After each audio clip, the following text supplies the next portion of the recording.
ابھی ہم ذرا سکون سے بیٹھے ہیں، مگر آنے والے وقت کا کچھ پتہ نہیں ہے۔ ہو سکتا ہے کہ ہمارے گھر والے تلاش کرتے ہوئے یہاں تک آ جائیں، ہمیں یہاں سے بھی بھاگنا پڑے۔ ایسے میں بچوں کا چکر نہیں پال سکتے۔ یہ خطرہ تو ہمیشہ رہے گا، میں نے تلخی سے کہا۔ یہ ہمارا عارضی ٹھکانہ ہے، یہاں رہیں گے، کچھ پیسے جمع کر لیں تو پھر کراچی جائیں گے۔ وہ بڑا شہر ہے اور بہت دور بھی ہے، وہاں ہم آسانی سے گم ہو سکتے ہیں۔ اس کے بعد ہم بچوں کا بھی سوچیں گے۔ وحید کی دلیل میں وزن تھا، اس لیے میں چپ ہو گئی، مگر میرا دل کہہ رہا تھا کہ اصل میں اسے بچوں سے دلچسپی نہیں ہے۔ اس کا اندازہ مجھے اس سے بھی ہوا کہ وہ کبھی بچوں کے سلسلے میں بات نہیں کرتا تھا۔ اس دن وحید کا موڈ خراب ہو گیا تھا اور وہ یہاں آنے کے بعد پہلی بار مجھ سے منہ پھیر کر سو گیا تھا۔ اس کے چند دن بعد رانی نے شرماتے ہوئے مجھے بتایا کہ وہ ماں بننے والی ہے۔ وہ اور شاہد دونوں بہت خوش تھے۔ ان کی خوشی دیکھ کر میں دل محسوس کر رہ گئی۔ پہلی باری میں بھی مجھے یہ خوشی نہیں ملی اور اب وحید بچوں سے انکار کر رہا تھا۔ پتہ نہیں میرے مقدر میں کیا تھا۔ رانی اور یہاں موجود سب یہی سمجھتے تھے کہ میری پہلی شادی ہے۔ شاہد کو بھی وحید نے اصل بات نہیں بتائی تھی، اور کیونکہ وہ دوسرے گاؤں کا رہنے والا تھا اس لیے ہمارے گاؤں کے واقعہ سے بے خبر تھا۔ ویسے بھی شاہد کو وہاں سے اب کوئی دلچسپی نہیں تھی۔ رانی نے کئی بار مجھے ماضی کے حوالے سے کریدا، مگر میں اسے ٹال جاتی اور بہت کم بتایا تھا۔ میری کوشش ہوتی تھی کہ جھوٹ نہ بولنا پڑے اور جو بات چھپانی ہو اسے سرے سے بتایا ہی نہ جائے، کیونکہ جھوٹ کبھی نہ کبھی کھل جاتا ہے۔ رانی بس اتنا جانتی تھی کہ میرے گھر والے وحید سے میری شادی پر آمادہ نہیں تھے، اس لیے ہمیں گھر سے بھاگ کر شادی کرنا پڑی تھی۔ اس کا تجسس مان پڑا تھا، مگر پھر بھی وہ کریدنے سے باز نہیں آتی تھی۔ اسے ہر ایک کی فکر لگی رہتی تھی۔ ایک بار شاہد اور وحید دونوں میاں صاحب کے ساتھ شکار پر گئے تھے۔ وہ 2 دن کے لیے گئے تھے اور 2 دن رانی میرے ساتھ سوئی تھی۔ اسے اب اکیلے کوارٹر میں خوف آتا تھا، ورنہ پہلے وہ اکیلی ہی رہتی تھی اور اسے ڈر نہیں لگتا تھا۔ پتہ نہیں باجی، جب سے بچہ آیا ہے مجھے ڈر لگنے لگا ہے۔ ایسی حالت میں عورت کی کیفیت بدل جاتی ہے، میں نے اسے تسلی دی۔ رات کو سوتی کم تھی اور باتیں زیادہ کرتی تھی، اور اس نے پہلی بار مجھے حسینہ کے بارے میں بتایا کہ اس کا کسی سے چکر تھا۔ میں اچھل پڑی۔ ایسا کیسے ہو سکتا ہے؟ اس کا شوہر دیکھا ہے، اس کے ٹکڑے کر دے گا۔ وہ تو ہے، پر باجی ذرا سوچ کہ یہ عورت اتنی مطمئن اور خوش کیسے رہتی ہے۔ یہ بڈھا اسے کیا دیتا ہے؟ نہ کپڑا لتا اور نہ کوئی آسائش، سارا دن کوارٹر میں اکیلی رہتی ہے، دل بہلانے کو کچھ بھی نہیں ہے۔ ایسے تو کسی جانور کو رکھو تو وہ بیمار ہو جاتا ہے، پر اس کا رنگ روپ دیکھا ہے، دن بہ دن روپ ہی چڑھتا جا رہا ہے۔ وہ اس کی عادی ہے۔ اس بار رانی بتاتے ہوئے جھجکی تھی۔ کبھی کبھی رات کو اس کے کوارٹر سے آوازیں آتی ہیں۔ کیسی آوازیں؟ رانی شرمائی۔ باجی، وہ کسی مرد کی آواز تھی۔ او اچھا، مگر جب وہ آوازیں آئیں تو اس کا شوہر کہاں تھا؟ وہ تو دن میں گھر کے 10 چکر لگاتا ہے، رات میں اسے چھوڑ کر کہاں گیا ہوگا؟ اس رات اسے میاں صاحب نے اپنی اسلام آباد والی کوٹھی پر بلایا تھا۔ وہاں کوئی بڑی دعوت تھی جس میں اس کی ضرورت بھی پڑ گئی۔ یہ اس رات وہاں رہا تھا۔ میں نے خود صبح سے آتے دیکھا اور شاہد سے پوچھا تو اس نے بتایا تھا۔ تو نے یہ بات شاہد کو نہیں بتائی؟ توبہ کرو باجی، یہ بھی کوئی بتانے والی بات ہے؟ کب کی بات ہے؟ 2 ہفتے پہلے کی، اس نے حساب لگا کر بتایا۔ ہمارے کوارٹر اس طرح تھے کہ آغاز میں ہمارا کوارٹر تھا، درمیان میں رانی اور شاہد کا، اور سب سے آخر میں شرافت اور حسینہ کا کوارٹر تھا۔ مگر تینوں کوارٹرز کے آنے جانے کا راستہ ایک ہی تھا جو مین گیٹ کے پاس نکلتا تھا، اور جس نے کوٹھی میں آنا جانا ہوتا تھا وہ اسی راستے سے آتا جاتا تھا۔ میں سوچ میں پڑ گئی، اگر حسینہ کے کسی سے تعلقات تھے تو وہ کون ہو سکتا تھا؟ باہر کا کوئی فرد کوٹھی میں کیسے آ سکتا تھا، جبکہ کوٹھی میں آمد و رفت کے لیے ایک ہی گیٹ تھا اور اس پر یا تو پہرا ہوتا تھا یا پھر یہ بند رہتا تھا۔ شاہد اور وحید اپنے کوارٹرز میں ہوتے تھے۔ مجھے نہیں یاد کہ رات کبھی میری آنکھ کھلی ہو اور وحید بستر پر نہ ہو۔ میری نیند ہلکی ہے اور ذرا سی آہٹ سے آنکھ کھل جاتی ہے۔ میں نے جھجک کر رانی سے کہا، یہ یقیناً باہر کا کوئی آدمی ہوگا۔ رانی ہنسی، تو باجی تم سمجھ رہی ہو کہ ہمارے مردوں میں سے کوئی ہوگا؟ شاہد تو اس وقت گھر پہ تھا، میری طبیعت ٹھیک نہیں تھی اور میں جاگتی رہی تھی، گھبرا کر بار بار کھلے صحن کی طرف جاتی اور جب سردی لگتی تو اندر آ جاتی۔ اسی دوران میں مجھے برابر سے وہ آوازیں سنائی دی تھیں۔ وحید بھی کبھی غائب نہیں ہوا، سوائے ان راتوں کے جب وہ گیٹ پر ہوتا تھا۔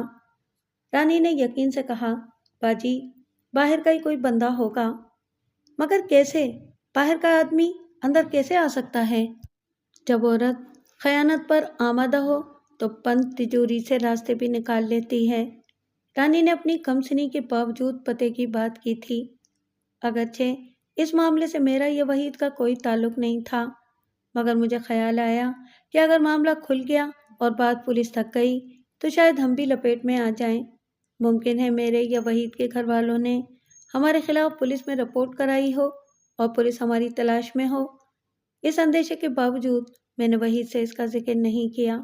البتہ میں نے وحید سے پوچھا کہ کیا شرافت اکثر راتوں کو باہر رہتا ہے، تو اس نے انکشاف کیا کہ مہینے میں 4-5 بار وہ میاں صاحب کی اسلام آباد والی کوٹھی جاتا ہے اور اکثر رات وہیں رکتا ہے، کیونکہ دعوتوں میں دیر ہوتی ہے اور اسے وہاں سے آنے میں مسئلہ ہوتا ہے، اس لیے وہ رات رک کر صبح آتا ہے۔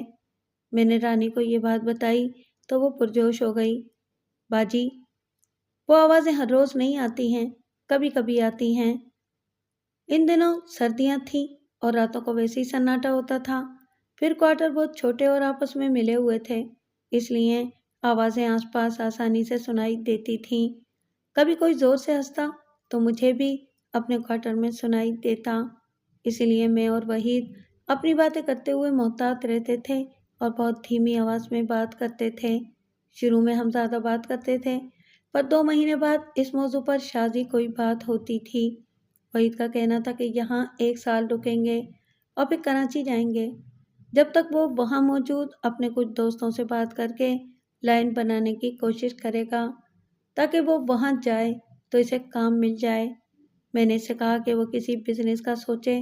میرے پاس تقریباً 3-3.5 لاکھ روپے مالیت کا زیور تھا، جو رقم ہم نے یہاں آنے کے بعد خرچ کی تھی، اس سے زیادہ وحید کو تنخواہ کی صورت میں مل گئے تھے، اس لیے ہمارے پاس 2 لاکھ سے اوپر رقم تھی۔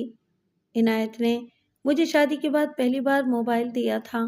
یہ سادہ موبائل تھا جو کال کرنے اور سننے کے کام آتا تھا۔ پھر اپنے قتل سے 2 مہینے پہلے اس نے مجھے دوسرا مگر اچھا والا موبائل دلایا تھا۔ یہ بھی بٹن والا تھا، مگر اس میں کیمرہ اور دوسری چیزیں تھیں۔ میں اب تک یہی موبائل استعمال کر رہی تھی۔ البتہ وحید کے پاس بڑا اچھا والا موبائل تھا، یہ آئی فون تھا، پرانا تھا مگر چلنے اور کام میں بہت اچھا تھا۔ وحید اسے بڑا سنبھال کر رکھتا تھا۔ میرے موبائل میں میموری کارڈ تھا جس میں گانے وغیرہ تھے، میں فارغ اوقات میں وہ سنتی تھی۔ ایک دن میں نے گانے سننا چاہے تو وہ چلے نہیں اور اسکرین پر نو میموری کارڈ لکھا ہوا آ رہا تھا، حالانکہ میموری کارڈ لگا ہوا تھا۔ میں نے اسے نکال کر پھر لگایا اور جب اس نے کام نہیں کیا تو میں نے نکال کر وحید کو دیا کہ اسے چیک کرا لائے، اگر خراب ہو گیا ہے تو دوسرا لا دے۔ دوسرا لانے کی کیا ضرورت ہے، اس نے کہا اور مجھے ایک پرانا میموری کارڈ دیا۔ یہ میرے پاس رکھا ہے، لگا کر دیکھ لو، اگر ٹھیک نہیں ہوا تو میں نیا لا دوں گا۔ میں نے لے کر لگایا تو یہ ٹھیک کام کر رہا تھا، مگر اس میں گانے وغیرہ نہیں تھے۔ وحید نے کہا، میں شام کو باہر جاؤں گا تو دینا، میں اس میں گانے ڈلوا کر لے آؤں گا۔ وحید گیٹ پر چلا گیا اور اس کے جانے کے بعد میں وقت گزاری کے لیے میموری کارڈ میں موجود چیزیں دیکھنے لگی۔ میں نے تصویروں والا فولڈر کھولا تو اس میں وحید نے خاصی تصویریں ڈالی ہوئی تھیں۔ میں تصویریں دیکھنے لگی اور پھر ایک تصویر میرے سامنے آئی تو میں چونک گئی۔ وحید کا کہنا تھا کہ اس نے پہلی بار مجھے اس وقت دیکھا جب میں بیوہ ہو کر گھر آ گئی تھی۔ اس نے موقع نہیں بتایا تھا کہ کب دیکھا تھا، مگر یہ تصویر تو کچھ اور ہی بتا رہی تھی۔ یہ اس دن کی تصویر تھی جب میں عنایت کے ساتھ میلہ دیکھنے گئی تھی اور وہاں عنایت کا کسی سے جھگڑا ہوا تھا۔ مجھے اچھی طرح یاد تھا کہ وہ 12 بجنے میں کچھ وقت پہلے کا وقت تھا اور یہ تصویر اسی دن 11:45 بجے لی گئی تھی۔ جیسے جیسے میں اس بارے میں سوچ رہی تھی میرا دل ڈوب سا رہا تھا۔ وحید نے مجھ سے جھوٹ کیوں بولا؟ کیا اس روز اس کا عنایت سے جھگڑا ہوا تھا؟ اور یہ جھگڑا اس لیے ہوا تھا کہ وحید نے میری تصویر لی تھی۔ اس پر مجھے یاد آیا کہ عدت کے بعد میں اسی دن پہلی بار نکلی تھی جب کپڑے لینے گئی تھی اور وہاں وحید ملا تھا۔ اگر یہ درست تھا تو عنایت کے قتل کا معمہ حل ہو رہا تھا اور قاتل وحید تھا۔ یہ سوچ کر میرا سر چکرانے لگا کہ میرا موجودہ شوہر جس کے لیے میں گھر سے بھاگی تھی، اپنے باپ بھائیوں کی عزت کو پیروں تلے روندا تھا، وہ میرا پہلے شوہر کا قاتل تھا۔ میں خود کو سمجھانے کی کوشش کر رہی تھی کہ یہ صرف ایک مفروضہ ہے اور اس کا کوئی ثبوت نہیں ہے، مگر میرا دل گواہی دے رہا تھا کہ یہی سچ ہے۔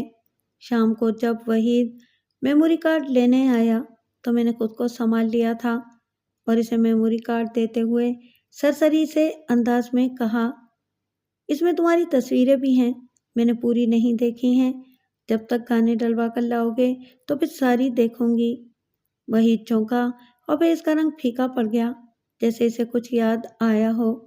اس نے جلدی سے میموری کارڈ لیا اور چلا گیا۔ وہ خاصی دیر بعد آیا اور میموری کارڈ میرے حوالے کیا۔ میں نے اسے اپنے موبائل میں لگایا اور جب تصویروں والا فولڈر چیک کیا تو میری توقع کے عین مطابق اس میں سے وہ تصویر غائب تھی۔ وحید نے اڑا دی تھی۔ اس کے علاوہ باقی ساری تصویریں موجود تھیں۔ میرا یقین پختہ ہونے لگا۔ اس کے ساتھ ہی میرا دل جیسے اندر سے گھٹنے لگا تھا۔ اس دن رات کا کھانا جلدی آ گیا۔ میں نے وجہ پوچھی تو وحید نے کہا، آج شرافت اسلام آباد جا رہا ہے۔ شرافت دونوں ٹائم الگ الگ کھانا بناتا تھا، لیکن جس دن اسے جانا ہوتا تھا اس دن وہ شام کا کھانا بنا لیتا، اور کیونکہ وہ کچن بند کر کے جاتا تھا اس لیے کھانا پہلے ہی دے جاتا۔ اس دن سردی بہت تھی اور وہی سر شام ہی آ گیا۔ وہی چائے بہت اچھی بناتا تھا اور کبھی موڈ ہوتا تو بناتا تھا۔ اس رات بھی چائے اس نے بنائی اور پھر ہم سونے کے لیے لیٹ گئے۔ اگلے روز میں ذرا دیر سے اٹھی۔ وحید گیٹ پر چلا گیا تھا۔ اس نے ناشتہ نہیں کیا تھا۔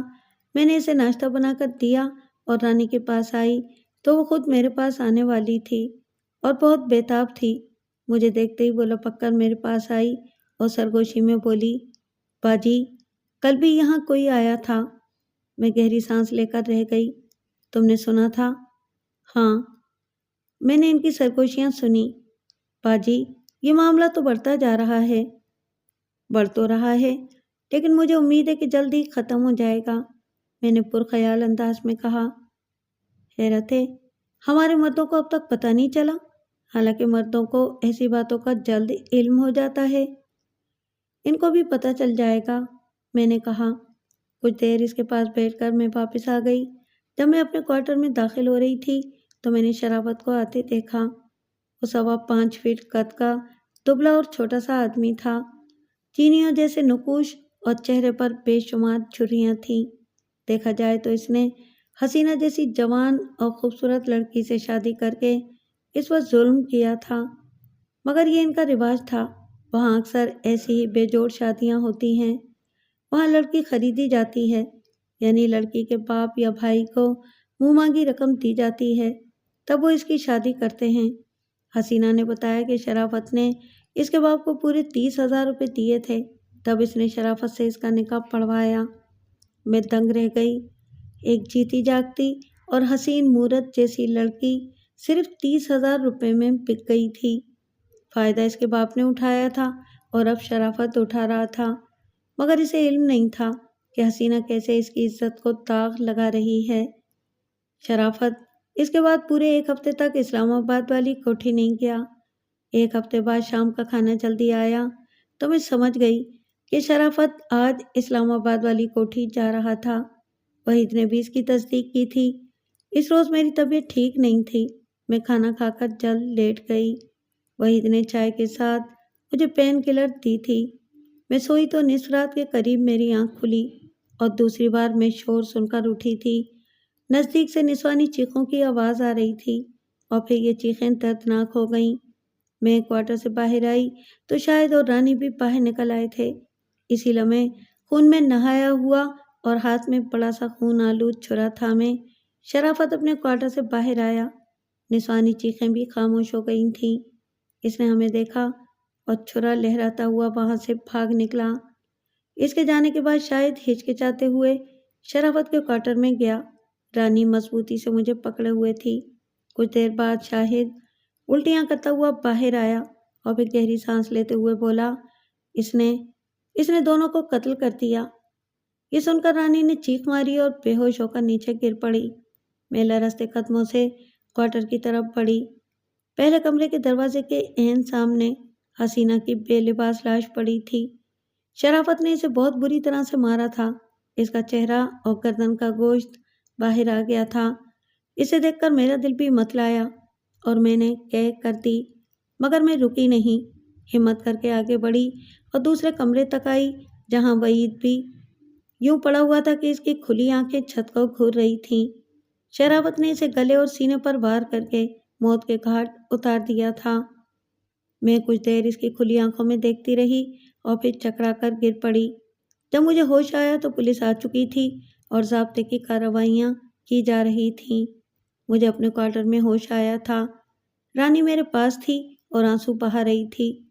مجھے ہوش میں آتے دیکھ کر اس نے روندے ہوئے لہجے میں کہا، باجی یہ کیا ہوا؟ وہی جو ایک دن ہونا تھا۔ میں بھی رونے لگی۔ مجھے نہیں معلوم تھا کہ میرا ہی شوہر ملوث ہے۔ رانی نے آنسو پوچھے۔ شرافت پکڑا گیا ہے، وہ بھاگا نہیں تھا، باہر جا کر بیٹھ گیا تھا۔ مجھے اس وقت وحید یا شرافت کا نہیں بلکہ اپنا خیال تھا کہ میرا کیا ہوگا۔ پچھلی بار جب شرافت اسلام آباد گیا اور وحید نے میرے لیے جو چائے بنائی وہ میں نے نہیں پی کیونکہ میں اسے اس میں کچھ ملاتے دیکھ چکی تھی۔ اس کے سامنے سونے کی اداکاری کی اور جب وہ چلا گیا تو میں اس کے پیچھے آئی اور اسے شرافت کے کوارٹر میں جاتے دیکھا تھا۔ اس رات صرف رانی نے ہی نہیں، میں نے بھی آوازیں سنی تھیں۔ کچھ دیر بعد ایک پولیس والے نے آ کر میرا بیان لیا۔ میں نے اسے یہی بتایا کہ وحید ملازمت کے سلسلے میں یہاں تھا اور ہماری کچھ عرصے پہلے شادی ہوئی تھی۔ پولیس والے نے میرا نام پوچھا اور پس منظر کے بارے میں سوال نہیں کیا، البتہ اس نے واردات کے بارے میں بہت سے سوالات کیے تھے اور میں نے اکثر کا جواب نفی میں دیا کہ میں نہیں جانتی یا مجھے نہیں پتہ تھا۔ بیان لے کر مجھ سے اس پر سائن کروائے گئے اور پولیس والے لاشوں اور شرافت کے ساتھ چلے گئے۔ ان کے لیے یہ پکا پکایا کیس تھا۔ میاں صاحب بھی آ گئے تھے اور انہوں نے پولیس سے کہہ دیا تھا کہ اس کی تشہیر نہ کی جائے ورنہ ان کا نام آئے گا اور ان کی بدنامی ہوگی۔ قاتل پکڑا گیا تھا، کیس خاموشی سے نمٹا دیا جائے، پریس ریلیز میں ان کا نام نہ ہو۔ یہی وجہ تھی کہ اخبارات یا میڈیا میں اس کے بارے میں بنا کسی حوالے کے خبر آئی، صرف مقتولین کا نام بتایا گیا تھا۔ میں ایک بار پھر بیوہ ہو گئی۔ میرا دوسرا شوہر بھی قتل کر دیا گیا۔ وہ میرے پہلے شوہر کا قاتل تھا اور اس کی اصل قاتل میں ہوں، کیونکہ اس رات میں نے کوٹھی میں جا کر میاں صاحب کی اسلام آباد والی کوٹھی کال کی اور حسینہ بن کر شرافت سے بات کرانے کو کہا۔ جب وہ کال پر آیا تو میں نے اس سے صرف اتنا کہا کہ تمہاری بیوی اس وقت اکیلی نہیں بلکہ ایک مرد کے ساتھ ہے۔ میں نے کوشش کی کہ آواز بدل لوں اور جس طرح خاموشی سے کوٹھی میں گئی تھی اسی طرح واپس آ گئی۔ خوش قسمتی سے شرافت نے بھی پولیس کو کال کا حوالہ نہیں دیا۔ وہ میاں صاحب سے طبیعت کی خرابی کا کہہ کر واپس آیا تھا۔ اس نے پولیس کو بھی یہی بیان دیا کہ وہ اتفاق سے واپس آیا تھا اور اس نے اشتعال میں یہ دونوں قتل کیے۔ اس موقع پر رانی اور شاہد نے میرا بہت ساتھ دیا۔ انہوں نے میرا خیال رکھا اور جب وحید کے گھر والے آئے اور انہوں نے مجھ پر چڑھائی کرنا چاہی تب بھی انہوں نے میرا دفاع کیا۔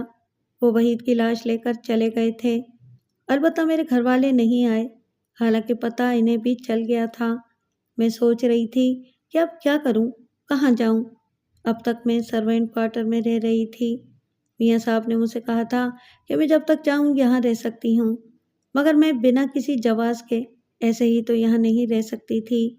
پھر میاں صاحب نے مجھے ذرا دوسرے انداز میں سہارا دینا چاہا۔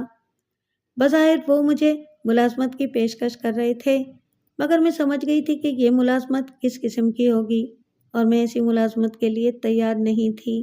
اس لیے ایک دن خاموشی سے کوٹھی سے نکل آئی۔ میں نے فیصلہ کر لیا تھا کہ میں اپنے گھر جاؤں گی مجھے معلوم ہے کہ وہاں میرے ساتھ اچھا سلوک نہیں ہوگا، شاید میرا انجام بھی وحید والا ہو، مگر دنیا والوں کے ہاتھوں ذلت اٹھانے سے بہتر ہے کہ میں اپنوں کے ہاتھوں عزت سے مر جاؤں۔ اماں نے ابا سے ٹھیک کہا تھا، میں مرد میں شراکت برداشت کرنے والی عورت نہیں ہوں۔ میں نے وحید کو عنایت کا قتل معاف کر دیا تھا، مگر جب میں نے اسے حسینہ کے کوارٹر میں جاتے دیکھا تو میری برداشت جواب دے گئی۔